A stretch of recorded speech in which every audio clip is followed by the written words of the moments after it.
ప్రార్థించుకుందాం. మహిమానితుడా, ఈ శుభోదయం తండ్రి ఐక్యం సండే,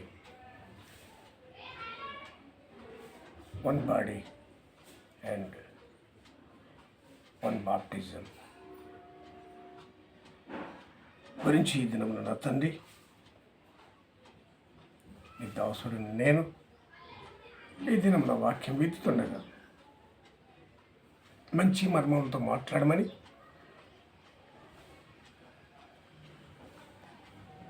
నా తండ్రి ఈ శరీరమును నా ప్రభువా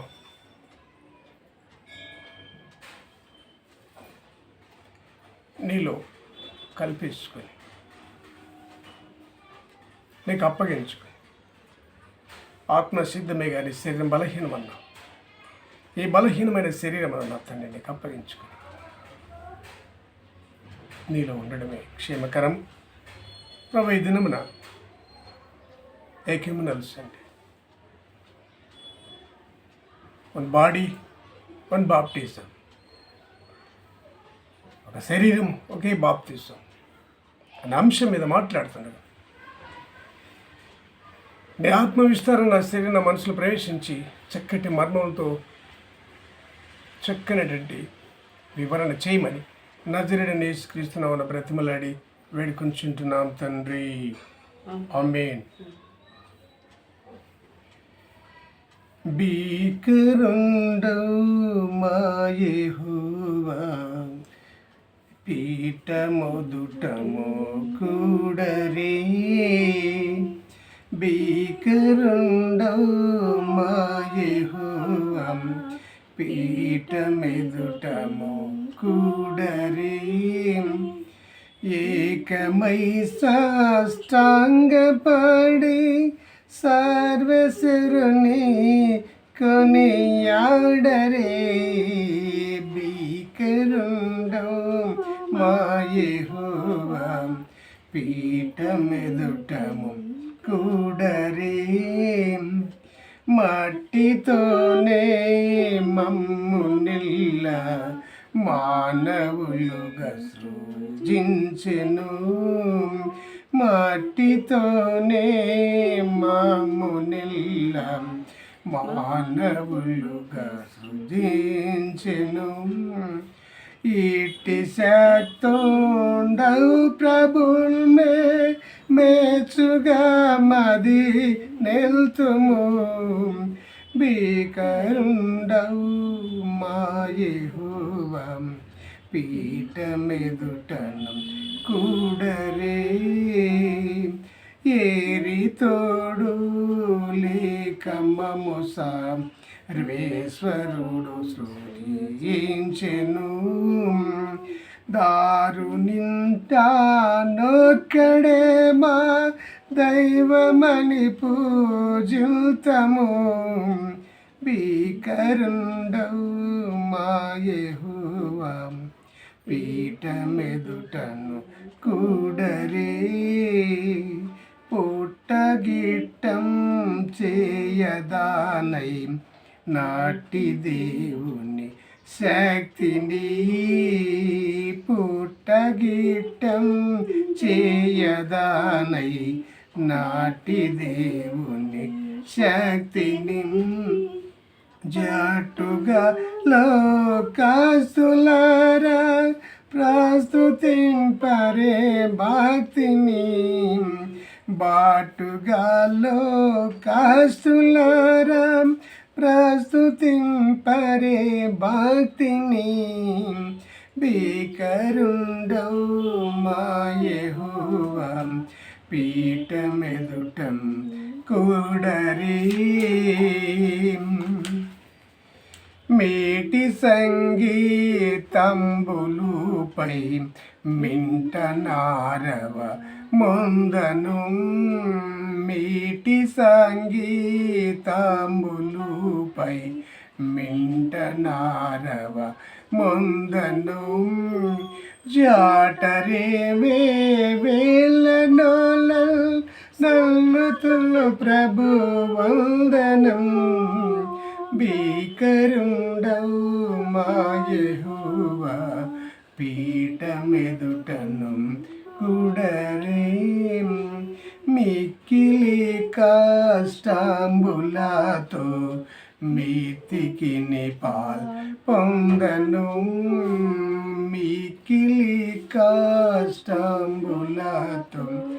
మీతికి పాల్ పొందను దిక్కులేని గొర్రెలట్లు దిరుగజేత్పను మందను దిక్కులేని గొర్రెలట్లు తిరుగజేర్పను మందను భీకరుండవు మా యెహోవా పీఠమెదుటను కూడరే. హల్లెలూయా హల్లెలూయా హల్లెలూయా. దేవునికి స్తోత్రం.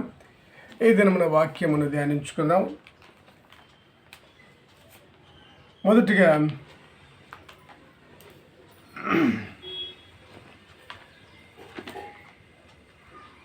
ఆమోస్ గ్రంథం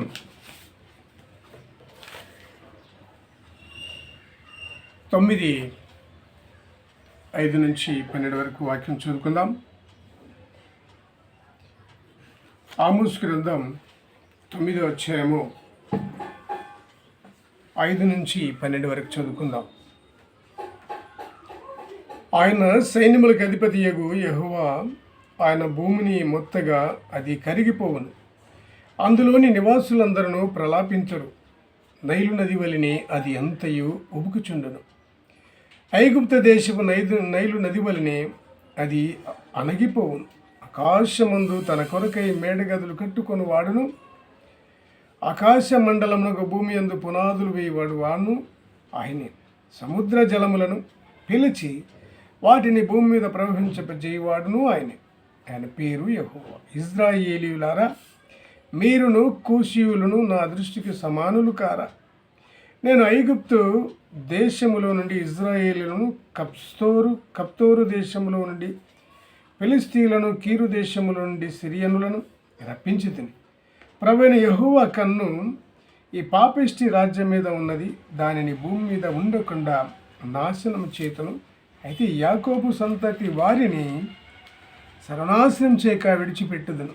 ఇదే యెహోవా వాక్కు. నేను ఆజ్ఞేయగా ఒకడు ధాన్యము జల్లెడతో చెల్లించినట్లు ఇశ్రాయేలీయులను అన్ని జల్లందరిలో జల్లించును, కానీ ఒక చిన్న గింజైన నేల రాలదు. ఆ కీడు మనల్ని తరిమి పట్టదు, మన ఎదుకు రాదు అని నా జనులను అనుకుని పాపాత్ములందరూ ఖడ్గం చేత చతురు. పడిపోయిన దావీదు గుడారమును ఆ దినమున నేను లేవనెత్తి దాని గోడును బాగు చేసి, దాని పోయిన చోట్లను బాగు చేసి, ఎదోము శేషమును నా నామము ధరించిన అన్ని జనులందరినీ నా జనులు స్వతంత్రించుకున్నట్లు పూర్వపు రీతిగా దానిని మరలా కట్టుదును. ఇలాగూ జరిగించు యెహోవాకు ఇదే. ఆమోసు గ్రంథము 9వ అధ్యాయము 5-12 వచనాలు ధ్యానించుకుంటే ఆయన ఒక మాట అంటున్నాడు. సైన్యములకు అధిపతి యెహోవా ఆయన భూమిని మొత్తగా అది కరిగిపోవును. నిజమే, భూమిని చేసిన దేవుడు, ఆయనకు అధికారం కలదు. అది చెప్పినట్టు వినకపోతే ఏ కారణం చేతనంటే భూమి మానవునికి సమృద్ధి ఆహారం ఇస్తున్నది.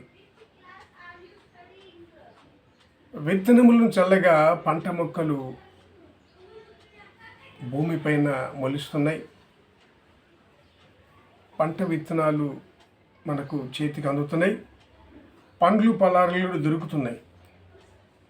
వాటి చొప్పున నరుడు జీవిస్తుంటున్నాడు. అప్పుడు ఆ యొక్క భూమి ఒక మట్టి చేత చేయబడినటువంటి నరుని కూడా భూమిని మొత్తుతానంటే నరుడు కూడా భూమి చేత మట్టి చేత చేయబడినటువంటి వాడే. భూమిని దాని మీద సకలమును ఎందుకు నేను మొత్తుతానని చెప్పి అంటున్నాడంటే దీనికి కారణం, ఒక తండ్రి కుమారుని కొట్టడానికి ఎలాంటి అధికారం కలిగి ఉంటాడో దేవదేవుడైనటువంటి సైన్యములకు అధిపతిగా యెహోవా కూడా ఈ దినమున నీకు నాకు హెచ్చరిక చేస్తూ ఉంటున్నాడు. ఇక్కడ చెప్పినట్లు వినకపోతే అనేటువంటి మర్మం కనపడుతుంది. మనం కూడా ఈ దినమున దాసులు యజమానుల అధికారమునకు ఎలాగుంటున్నాం, కుటుంబ యజమానికి యజమానురాలు ఎలా ఉంటున్నది, కుటుంబ యజమానియగు తండ్రికి పిల్లలు ఏ రీతిగా అణగి మెనిగి ఉంటున్నారు, యజమానిని గొప్ప చేసుకొని ఏ రీతిగా ఉంటున్నామనేటువంటిది మనం నేర్చుకోవాలి.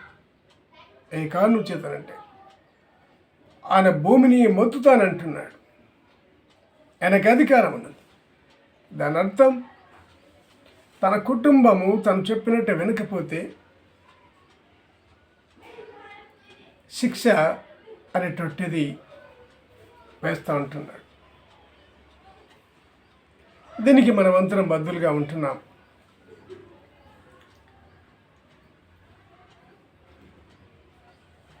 ఏ కారణం చేతనంటే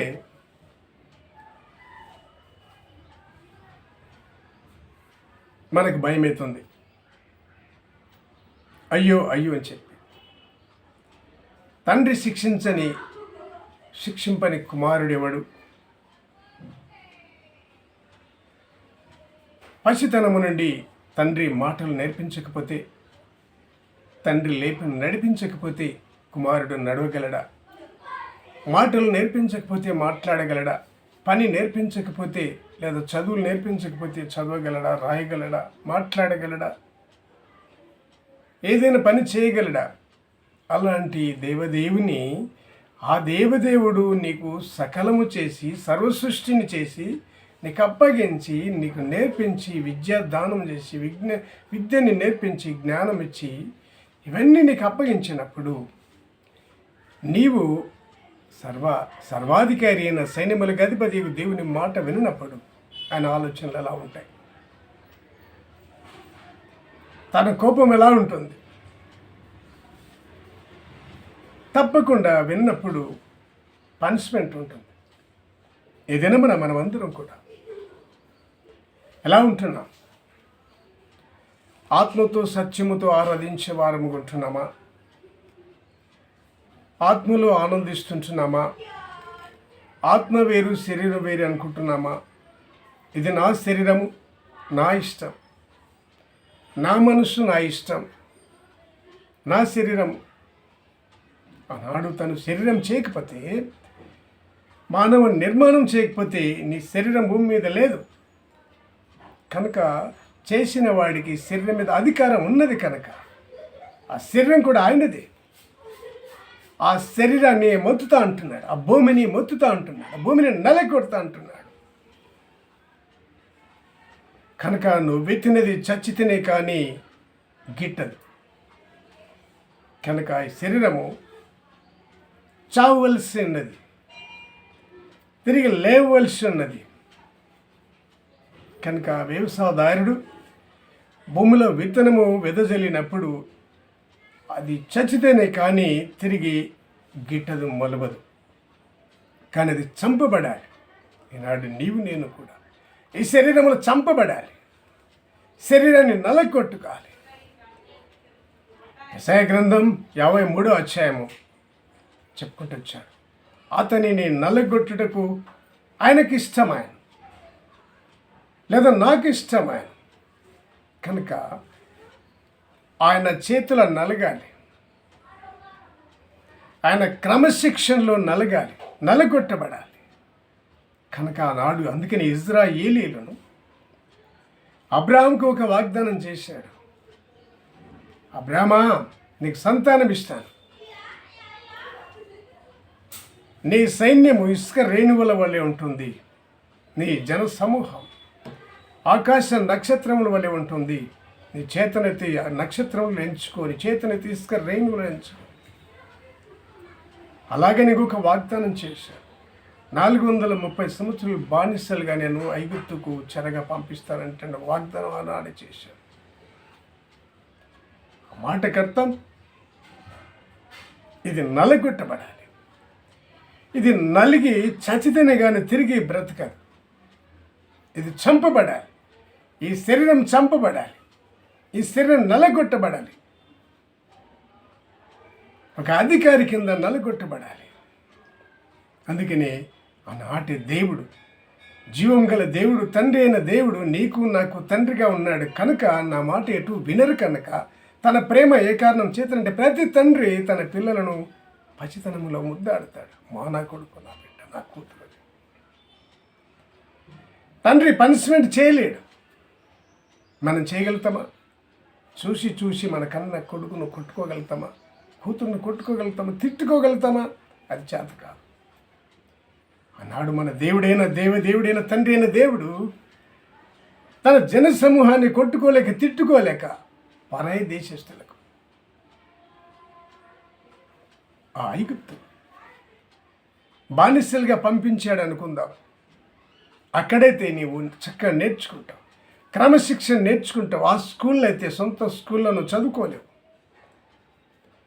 ఆ దేశ అధికారి చెప్పినట్టు నడుచుకోవాల్సి వస్తుంది. క్రమశిక్షణ నిమిత్తము పాఠములు, జీవితం అనే పాఠములు నేర్చుకునే నిమిత్తమో ఏ కారణం చేతనో ఆయన ఉద్దేశం అది.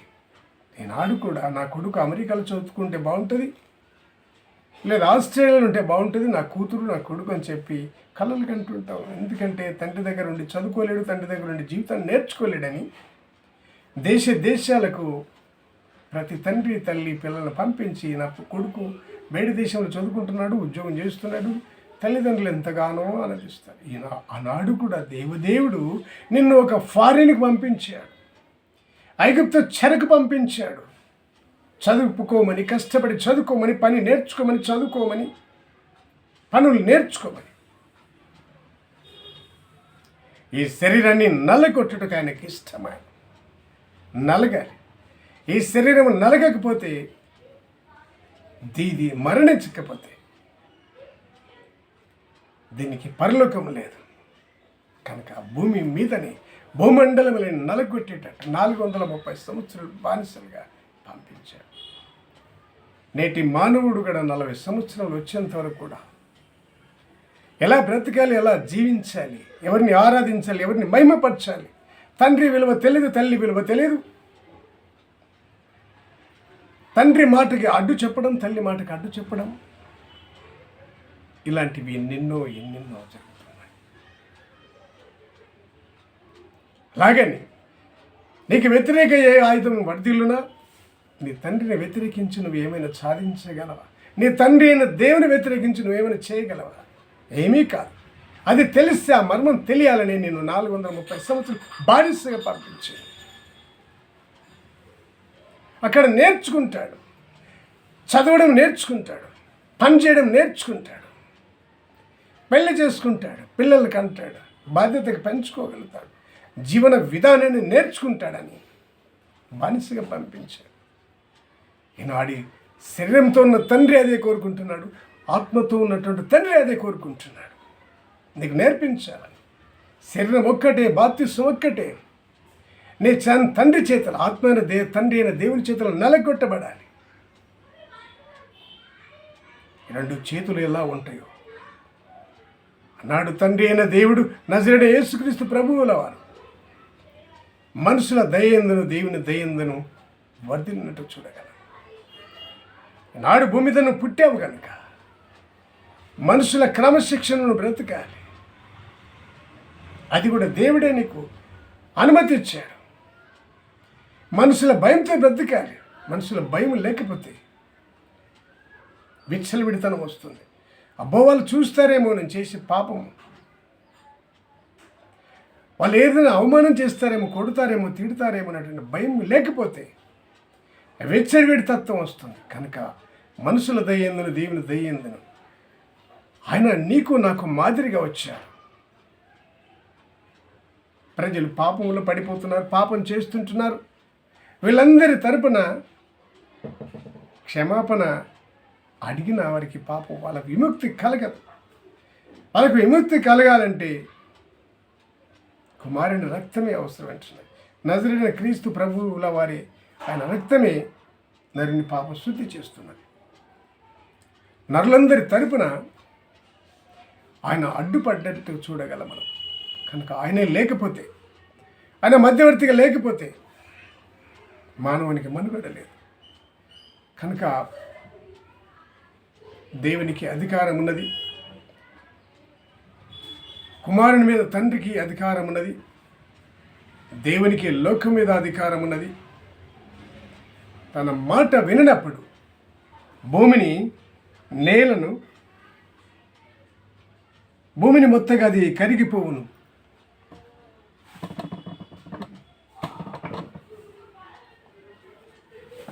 ఈ దినమున ఆయన అదే చేయగలుగుతున్నాడు.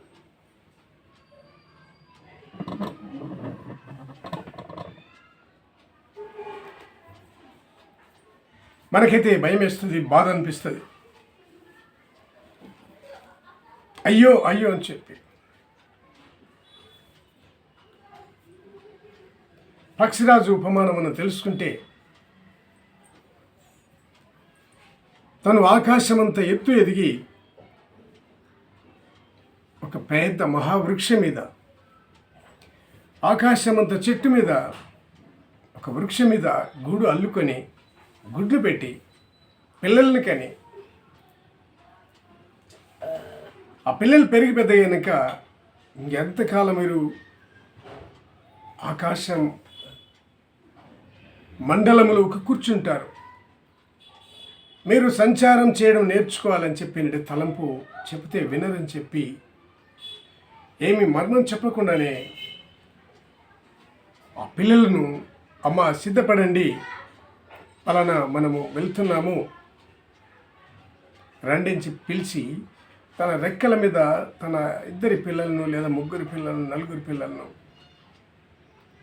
తన రెక్కల మీద వేసుకొని ఆకాశమంతా ఎగిరించడం మనం చూడగలం.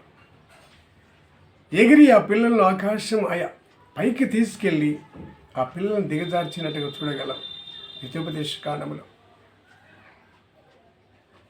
ఆ పిల్లలు కిందికి జారిపడి, మమ్మీ ఇంతకాలం మాకు మంచి భోజనం పెడితేవి, మమ్మల్ని చక్కగా పోషిస్తేవి, ఇదేంది మమ్మీ మమ్మల్ని తిరిగి కింద వేస్తున్నావు, మేము చనిపోవాలా మమ్మీ అని చెప్పి పిల్లలు భయంతో అడిగినప్పుడు జవాబు చెప్పిన విధానం ఏందో తెలుసా? మీరు ఇలాగ ఉంటే ఎగరలేరు, మీరు రెక్కలతో మీరు ఎగరలేరు, స్వతహాగా మీరు ఆహారం సంపాదించుకోలేరు, సమకూర్చుకోలేరు. నేడు రేపు నా వయసు వచ్చినప్పుడు, నేను చావవలసి వచ్చినప్పుడు మీ జీవితాలు ఎలా ఉంటాయి? కనుక మేము బ్రతికున్నగానే, నేను మీ డాడీ బ్రతికున్నగానే బ్రతకడం నేర్చుకోవాలి, చదవడం నేర్చుకోవాలి, పనులు చేయడం నేర్చుకోవాలి, ఉద్యోగాలు చేయడం నేర్చుకోవాలి. ఆ కారణం చేతనే మీకు ఈ పని నేర్పిస్తున్నాను. ఉన్నపాటున నేను చేయండి, నీ నోటి మాటలతో చెప్తే మీకు వినిపించడం లేదు, వినిపించినా మీకు అర్థం కావటం లేదు. నేను కొట్టినా మీకు అర్థం కాదు, తిట్టినా మీకు అర్థం కాదు. ప్రాక్టికల్గా ఇది పని చేస్తున్నానని చెప్పి పక్షిరాజు తన పిల్లలకు చెప్పినట్టుగా చూడగలం. ఈనాడు శరీరానుసారమైన తండ్రి కూడా ఇదే హెచ్చరికనిగా చేస్తుంటున్నాడు. నైనా చదువుకో, నైనా పనులు చేసుకో, నైనా సమయానికి పెళ్లి చేసుకో పిల్లలకి అని చెప్పి ప్రతి తండ్రి తన పిల్లలకు బోధ చేస్తున్నట్టుగా మనం చూడగలం, చెప్తున్నట్టుగా చూడగలం. అలాగని ఈ లోకాన్ని కలగజేసినటువంటి, సృష్టి నిర్మాణం చేసినటువంటి వాది దేవుడు భూమి మీద తన నరజాతి కూడా ఈ దినమున హెచ్చరిక చేస్తుంటున్నాడు. భూమిని మొత్తగా అది కరిగిపోవును, భూమిని సర్వనాశనం చేస్తా అంటున్నాడు. ఆనాడు నోహు టర్మ్లో భూమిని జలమయం చేసినట్టుగా మనం చూడగలం. ఆ స్థితి మనకి తిరిగి రాకూడదని ఒట్టు పెట్టుకున్నట్టు కూడా మనం చూడగలం. అదే ఆది కాండంలో నరజాతి నశించిపోవడం తను చూడలేకపోయినాడు. కనుక ఈనాడు నీ తండ్రి కూడా నిన్ను ఆ రీతిగా చూడలేకపోతుంటున్నాడు. శరీరానుసారమైన తండ్రి కానీ ఆత్మానుసారమైన తండ్రి కానీ నేను చూడలేకపోతుంటున్నాను. ఓ సంగమ, ఒకే బాప్తిస్తం, ఒకే శరీరం. ఈ దినమున నువ్వు ఎవరికి సరెండర్ అవుతున్నావు? నిర్గమకాండములు నీ తల్లిదండ్రిని తప్పనిసరిగా సన్మానించమని చెప్పి నీ దీర్ఘాశ్వంతుడును అవుటనకు తల్లిదండ్రిని తప్పనిసరిగా సన్మానించు. నీ దేవుడైన యెహోవాను, నీ తండ్రి అయిన దేవుని గణపరచాలి. నీ శరీరాన్ని నీ తండ్రి అయిన దేవునికి అప్పగించాలి. క్రీస్తు నామము నుండి బాప్తిసం పొందాలి. ఆయనకు మాత్రమే సర్వాధికారం కలదు. ఆయన కుమారుని అనుసరించాలి. ఆయన కుమారుని మాంసం భుజించాలి. ఆయన కుమారుని రక్తం త్రాగినటువంటి వాడి ఉండాలి. అప్పుడే నిత్యరాజ్యం నీకు సంక్రమిస్తుంది. పాపం వల్ల భూమి నశించిపోతున్నది. అందుకే మొత్తుతానంటున్నాడు. ఈ మొత్తినప్పుడు భూమి నశించిపోతుంది. భూమి మీద జన సమూహం నాశనం అయిపోతుంది. అప్పుడు అందులో నువ్వు రక్షింపబడాలంటే క్రీస్తు చెంతకు నువ్వు రావాలి. క్రీస్తు ఎవరు నువ్వు తెలుసుకోవాలి. ఆయన దరిదాపులకు రావాలి. భూమిని మొత్తుతానంటున్నాడు. భూమిని మొత్తుతానంటున్నాడు. ఎందుకో అక్కడ నేనున్న కదా, ఈ భూమిలో నేనున్న కదా. భూమిని మొత్తినప్పుడు నేను కూడా ఉండను కదా. భూమి నాశనం అయిపోయినప్పుడు నేను ఉండను కదా అనే భయం నీకు కలగాలి. నీకు కలిగినప్పుడు ఎవరైనా భూమిని మొత్తుతానంటారు, ఎవరు భూమిని తీసేస్తా అంటారు. ఆయన అధికారం ఏంటి? నీ ఇంటిలో నీ తండ్రి నువ్వు పసిపిల్లవాడిగా ఉంటే, నీ తండ్రి పని చేయకపోతే, ఒకవేళ నీ తండ్రి అకారణంగా మరణిస్తే నీకు భోజనం ఎలా దొరుకుతుంది? నువ్వు ఎలా చదువుకుంటే ఎలా బ్రతుకుతావు? కనుక ఆ స్థితి నీకు రాకముందే నీ నిజమైన తండ్రి ఎవరో తెలుసుకోవాలి. శరీరానుసారమైన తండ్రి ఏం చెప్తున్నాడు వినాలి. ఆత్మానుసారమైన దేవదేవుడు తండ్రి అయిన దేవుడు ఏం చెప్తున్నాడు వినాలి. ఆయన భూమిని మొత్తుతానంటున్నాడు, తీసేస్తా అంటున్నాడు. భూమిని నీ శరీరాన్ని తీసేస్తా అంటున్నాడు. తీసేసినప్పుడు నువ్వు ఎక్కడికి వెళ్తావు? పరలోకము నరకం అనేటువంటిది ఉన్నది. ఈ శరీరం భూమి మీద ఒక్కసారి పుడితే దేవుని దగ్గరనే ఉండాలి, నరకములో నేను ఉండాలి. నేను చనిపోతే నన్ను అంట పెడతారు, బూడ్చి పెడతారు, నాకేం తెలియదు అనుకుంటాం. కానీ ఒక్కసారి నువ్వు పుడితే సకలము కలగజేసినటువంటి దేవుడు, నిన్ను నిర్మించిన దేవుడు, నిన్ను కనిన దేవుడు, లేదా నీకు జన్మనిచ్చిన దేవుడైన తండ్రి ఒకసారి జన్మనిస్తే నిత్యము నీవు ఎక్కడికి పోవడానికి లేదు. నీ శరీరము మరణిస్తుందేమో కానీ నీ ఆత్మకు మరణం లేదు. నీ ఆత్మ మండుచున్న అగ్ని పొదలో నిత్యం మండుచు ఉండాలంటే నువ్వు దేవుని తెలుసుకోకుండా ఉండాలి. అలా కాదు, ఈ భూమిని మొత్తుతానన్నటువంటి ఆయన ఎవరో చూడాలి. ఆయన అధికారం ఏదో తెలుసుకోవాలి. ఆయన తండ్రి కుమార పరిశుద్ధాత్మ అంటున్నాడు, వాళ్ళు ఎవరో చూడాలి. తండ్రి ఎవరు, కుమారుడు ఎవరు, పరిశుద్ధాత్ముడు చూడాలి. అది తెలుసుకోవడానికి ఈ దినమున నువ్వు ఇష్టపడుతున్నావా?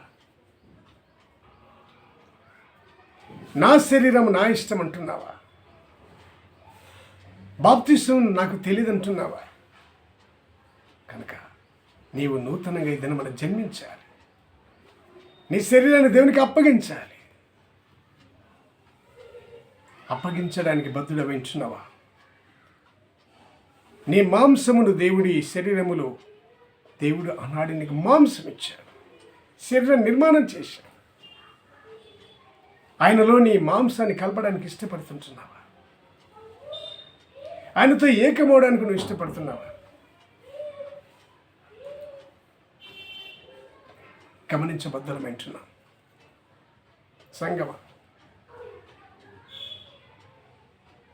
ఏమైంటున్నాం మనం? ఆ అధికారం ఎవరిది? ఎవరు ఆయన? భూమి ఎవరిది, నేను ఎవరు అని నీకు తెలియాలి. కనుక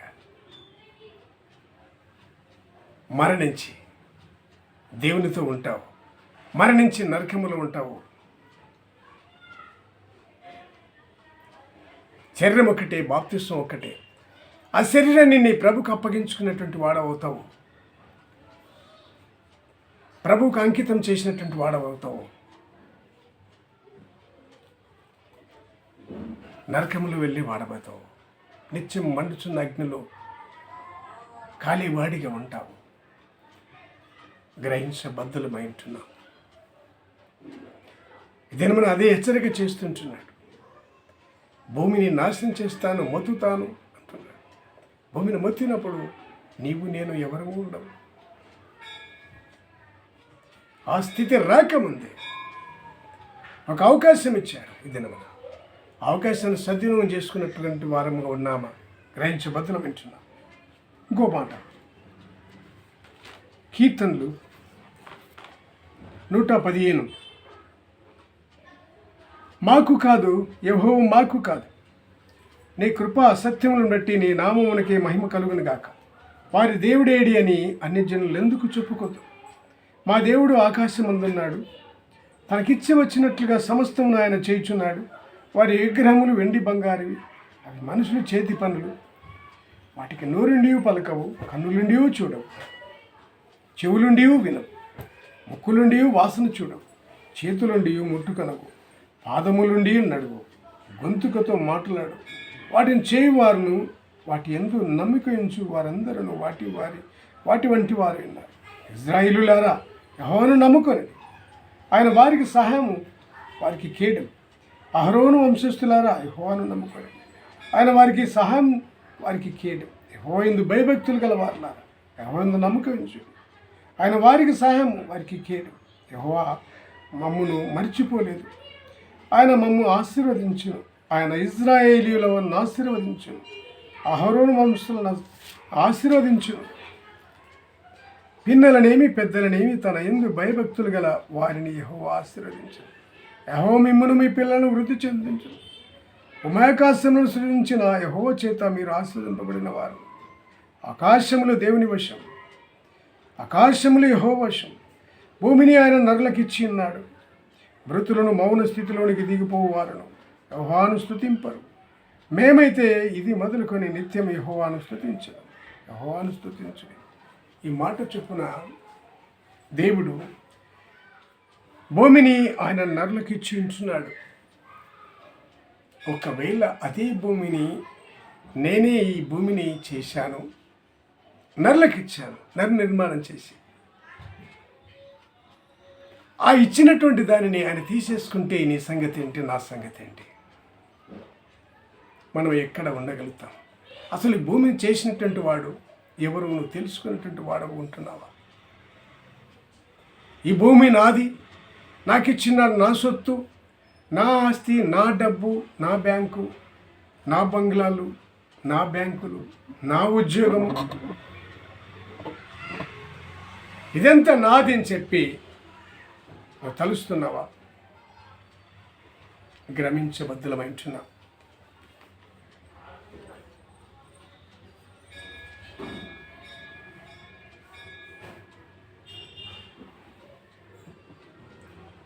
భూమిని ఆయన నరులకిచ్చి ఉన్నాడు. మృతులను మౌన స్థితులకు దిగిపోవారును యెహోవాను స్తుతింపరు.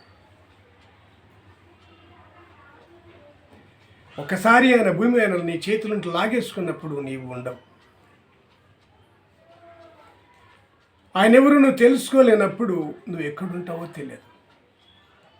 అందుకే ఈ దినమున నువ్వు బ్రతుకున్నప్పుడే ఇచ్చిన వాడెవరు, నిన్ను కన్నవారెవరు, నిన్ను పెంచి పెద్ద చేసినటువంటి వారెవరు, నీ తల్లిదండ్రులు ఎవరు, నీ తల్లిదండ్రుల దేవుడెవరు తెలుసుకున్న బద్ధుడవైంటున్నావా?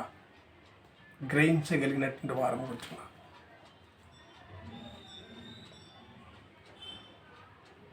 దైవ సన్నిధి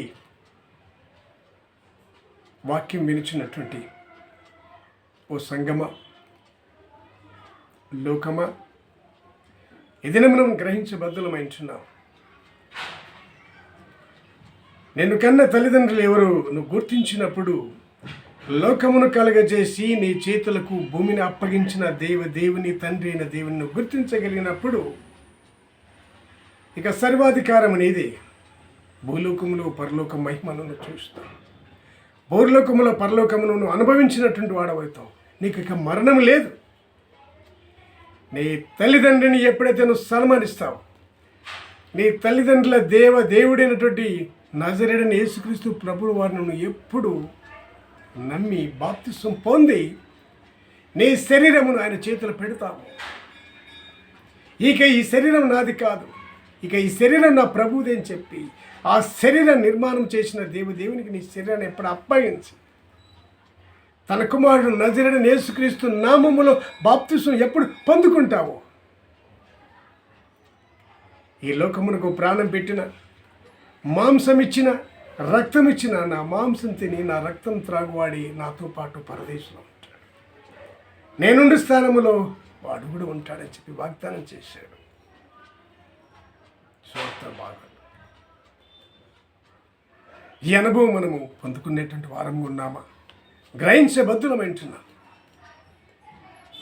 దైవ సన్నిధి వర్తమానం వింటున్నటువంటి లోకమా, జనమా, ఈ మర్మం గొప్పది.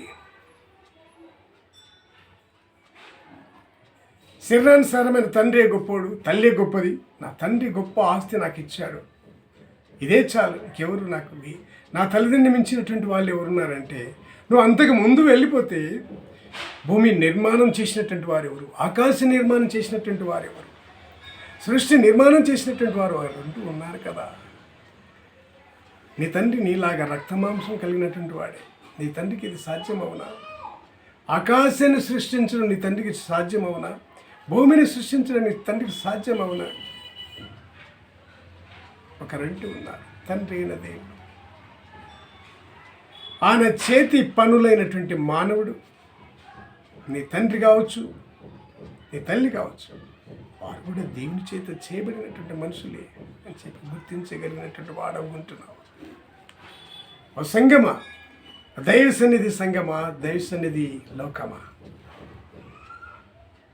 ఈ దినమున మనం ఏమై ఉంటున్నాం? ఆయన నేలను ఆయన లాగేసుకుంటా అంటున్నాడు, ఆ నేలను మొత్తుతానంటున్నాడు. ఆ నేలను మొత్తినప్పుడు నువ్వు ఎక్కడ ఉంటావు? మొత్తే అధికారి ఎవరు? Who's that? ఎవరు ఆయన? అంత అధికారం ఆయనకి ఎక్కడిది? ఈ దినమున నువ్వు తెలుసుకుంటున్నావా? ఎవరు అంటున్నావా? తల్లిదండ్రులు ఎవరు అంటున్నావా?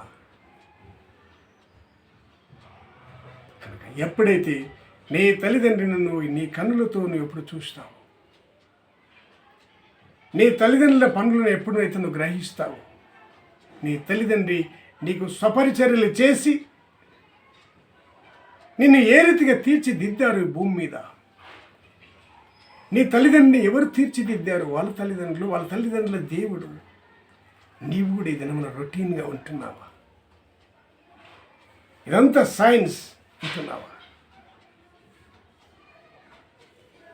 తండ్రి లేకుండా కుమారుని ఉత్పత్తి జరగదు. తండ్రి అయిన దేవుడు లేకుండగా మానవ ఉత్పత్తి జరగదు. ఆ ఉత్పత్తి చేసినటువంటి దేవుని గ్రహించి ఈ దినమున భూమి మీద కానీ పరలోకముందని వరిదిల్లేవాడు ఉంటున్నావా? నువ్వు భూమి మీద కూడా సజీవంగా ఉండి ఆయన ఇచ్చిన ఆయుష్ను సంపూర్తి చేసుకోనవలనంటే ఆయనలో ఉన్నంతకాలము సమాధానపడి భూమి మీద నీకు ఇచ్చిన ఆయుష్ను సంపూర్తి చేసుకొని ఆయన పిలిచినప్పుడు క్షేమంగా వెళ్ళేవాడుగా ఉంటావు.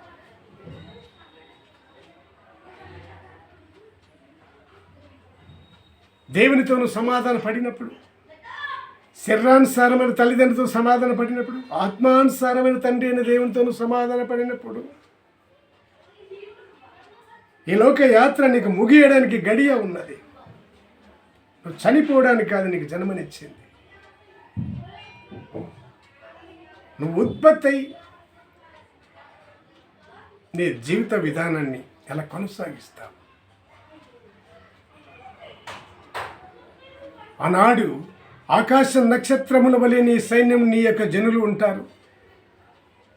భూమి మీద ఇసుక రేణుల వలె జన సమూహం ఉంటారని చెప్పి వాగ్దానం చేసినటువంటి దేవుడు నాడు ఎందుకు ఈ యొక్క జన సమూహం కోరుకున్నాడు? జనము ఉత్పత్తి చేయాలని ఎందుకు కోరుకున్నాడు ఆయన? జనము తనను మహిమపరచాలని ఎందుకు కోరుకున్నాడు? కనుక ఆ యొక్క మహిమను చూడాలి, నీ ఉత్పత్తి చేసి చూపించాలి. ఈనాడు నీ యొక్క డెవలప్మెంట్ చేసి నీ తల్లిదండ్రులకు, నీ స్నేహితులకు, నీ బంధువులకు ఎలా చూపిస్తున్నావు? నీ తండ్రి అయిన దేవుని కూడా నీ ఉత్పత్తి ఏమో చూపించాలి, నీ ఎదుగుదలను చూపించాలి. నిన్ను వల్ల నీ పొరుగు వారిని ప్రేమించాలి. నువ్వు ఒక్కడివి మాత్రమే ఎదగడం కాదు, నీ సహోదరుని ప్రేమించబద్ధుడ వింటున్నావా? నీ సహోదరుని ప్రేమించబద్ధుడ వింటున్నావా? నీ ఇరుగు పొరుగును, నీ స్నేహితులను, నీ బంధువులను ప్రేమించబద్ధుడ వింటున్నావా? వారిని అందరూ వృద్ధిలోకి తీసుకుని వచ్చేవాడుగా ఉంటున్నావా? వారికి విడుదల ప్రకటించేవాడిగా ఉంటున్నావా? నీ అభివృద్ధి చూపించేవాడిగా ఉంటున్నావా? నీ అభివృద్ధి మానవులకు చూపించడం కాదు. అబ్బో ఆయన పెద్ద ధనవంతుడు, పెద్ద లక్షాధికారి, కోటీశ్వరుడు, భూమి మీద నువ్వు చూపించుకోవాలనుకుంటున్నావా? అది కాదు. సర్వాధికారి అయిన దేవునికి ఆయన ఏ నిర్మాణం అయితే చేశాడు, ఏ మానవ నిర్మాణం చేశాడు, మానవ వృద్ధి ఏది జరగాలనుకున్నాడు, మానవులతో మహిమ పొందాలనుకుంటున్నాడు.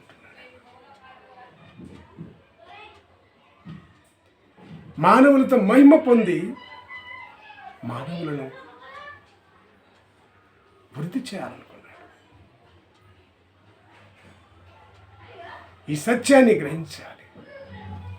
ఎందుకు నరజాతి మీద దేవుడు లోకమును ఎంతో ప్రేమించిన మర్మం నీకు తెలియదా? ఎందుకు ప్రేమించాలి? అందులో లోకమును ప్రేమించినటువంటి లోకములో ఉండే ప్రత్యేక నరుని ఎందుకు ప్రేమించాలి? నరుని వృద్ధి ఎందుకు కోరుకుంటున్నాడు? నరుని ఎదుగుదల ఎందుకు కోరుకుంటున్నాడు? నరజాతి ఉత్పత్తి ఎందుకు కోరుకుంటున్నాడు? ఆకాశ నక్షత్రములై ఉండాలని ఎందుకు కోరుకుంటున్నాడు? భూమండలంలో మీ ఇసుక రేణులో ఉండాలని ఎందుకు కోరుకుంటున్నాడు?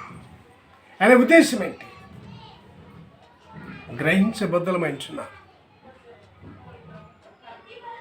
ఓ కుమారుడు, ఓ కుమార్తె, ఉత్పత్తి, అభివృద్ధి, డెవలప్మెంట్ అంటే ఈ భూమండలం ఆస్తి పాస్తులు సంపాదించుకోవడం కాదు, డబ్బును సంపాదించడం కాదు, బంగ్లా మెడలు కట్టడం కాదు. నీ వృద్ధి ఏదో చేసి చూపించాలి. ఈ శరీరం ఏదో ఒక రోజున వృద్ధాప్యములకు వస్తున్నది.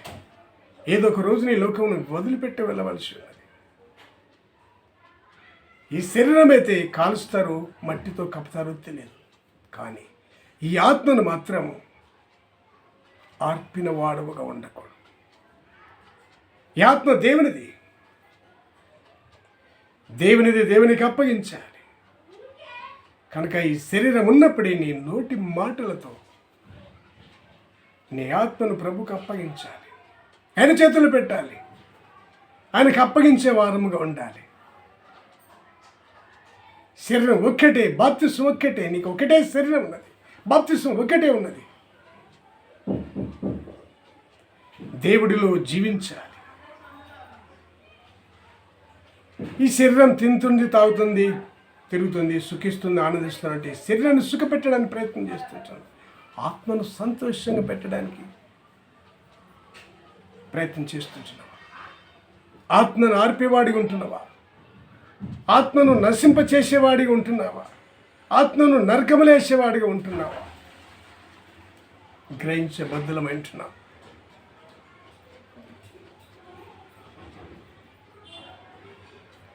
One body, one baptism. దీనికి మనం సరెండర్ అవుదామా? దేవుడిలోను మరణించి తిరిగి లేచేవారుగా ఉంటున్నామా?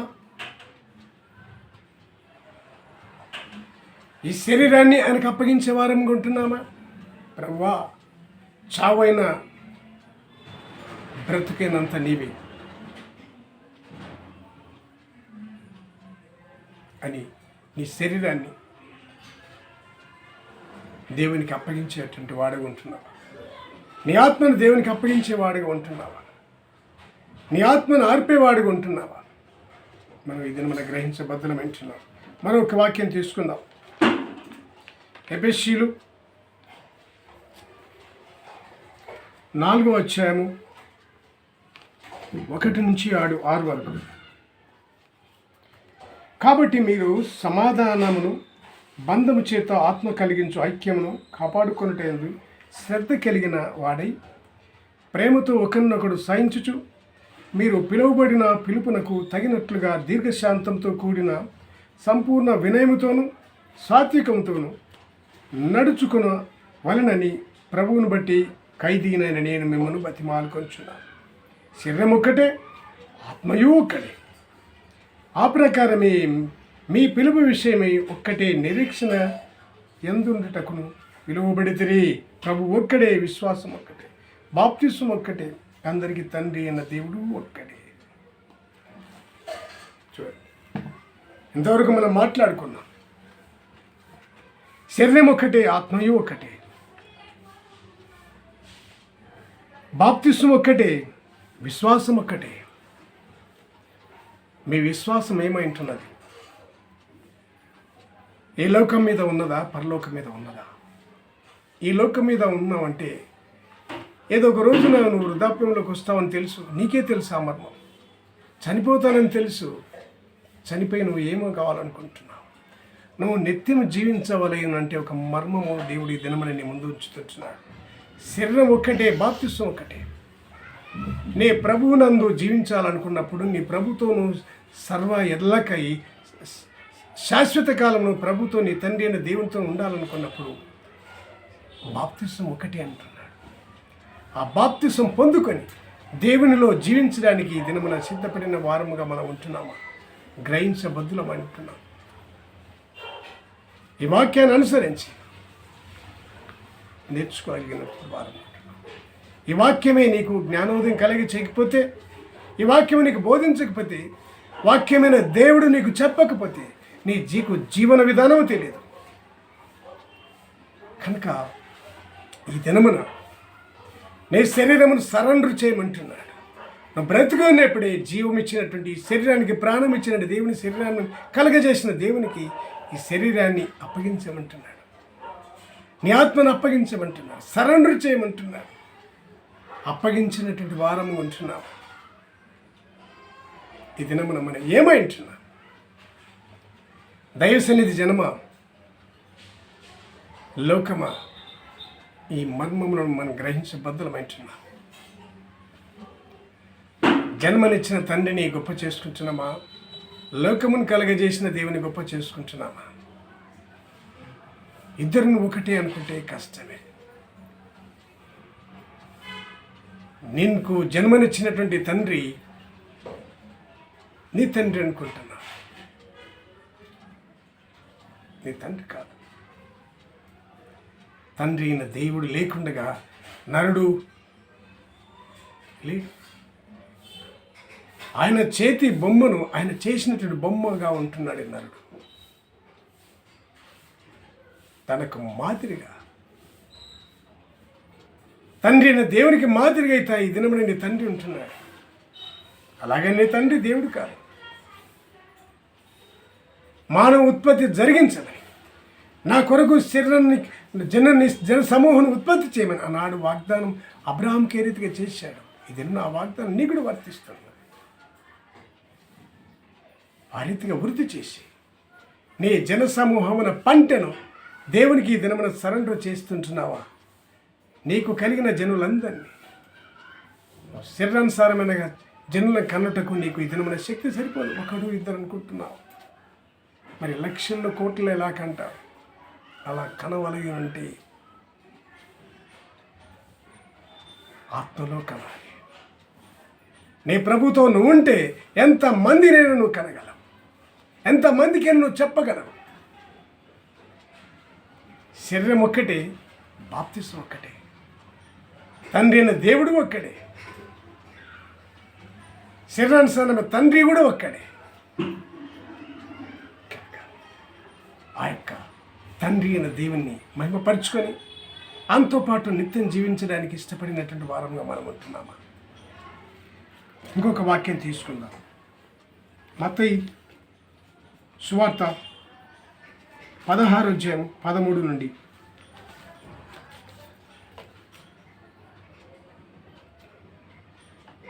పిలుపుదైన కైసర ప్రాంతములకు వచ్చి మనుష్య కుమారుడెవడని జనులు చెప్పుకొనిచున్నారని తన శిష్యులను అడగగా, వారు కొందరు బాప్తిస్మమిచ్చు యోహాననియు, కొందరు ఏలియా అనియు, కొందరు ఇర్మియా అనియు, ఇక ప్రవక్తలు ఒకడని చెప్పుకొంచున్నారని. అందుకు ఆయన, మీరైతే నేను ఎవడనని మీరు చెప్పుకొంచున్నారని వారిని అడిగాను.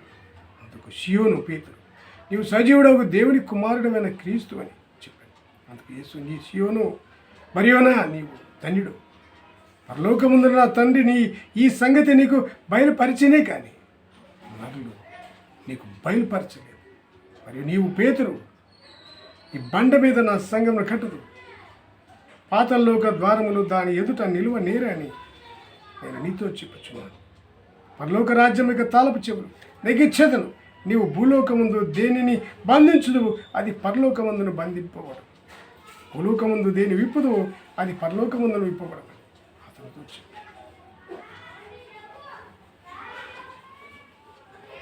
వెంబట తాను క్రీస్తు అని ఎవరితోనూ చెప్పవద్దని ఆయన తన శిష్యులకు ఖండితంగా ఆజ్ఞాపించాడు. ఈ దినమున సర్వాధికారం నీకు అప్పగించుచున్నాను. పేతుని పిలిచి, నీవు ధన్యుడు, పరలోకముందు నా తండ్రి ఈ సంగతి నీకు బయలుపరచనే కానీ నరులు నీకు దీన్ని బయలుపరచలేదు. ఆ తండ్రి అయిన దేవుడి దినమున నీకు నాకు చెప్తే ఎట్లా ఉంటుంది? నీకు చెబితే ఎలా ఉంటుంది? కనుక ఈ మర్మం తెలుసుకునేటువంటి వారుగా మనం ఉంటున్నాం. దైవ సన్నిధి లోకమా, దైవ సన్నిధి జనమా, లేక సంఘమా, ఈ దినమున దేవుడు నిన్ను అడిగినప్పుడు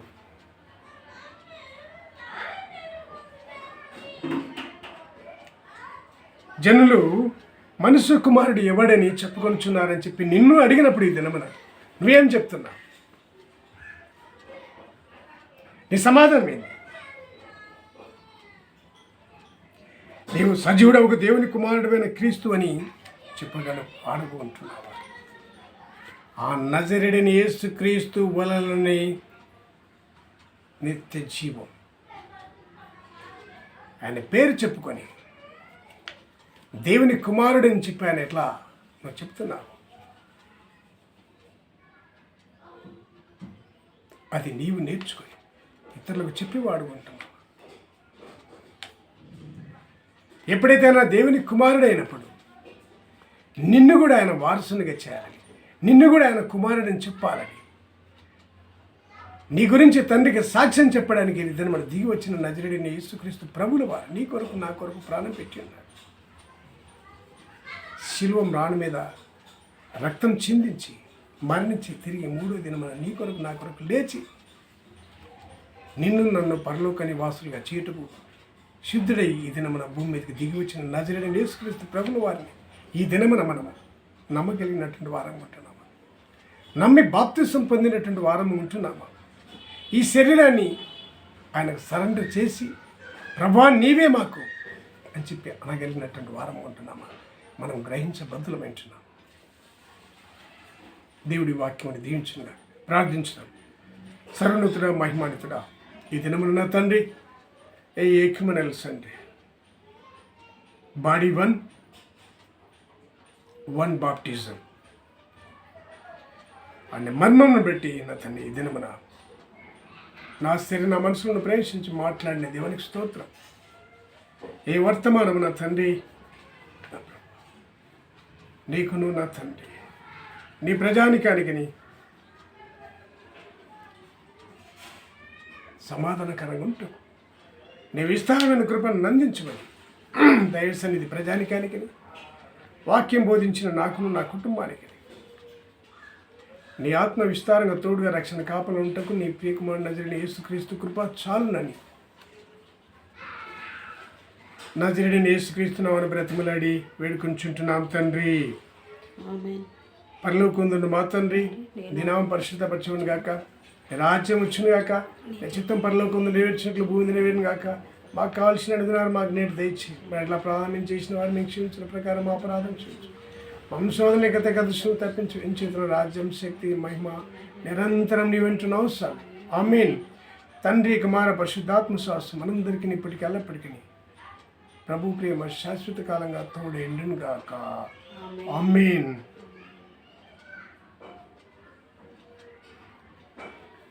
హల్లెలూయా, హల్లెలూయా, హల్లెలూయా.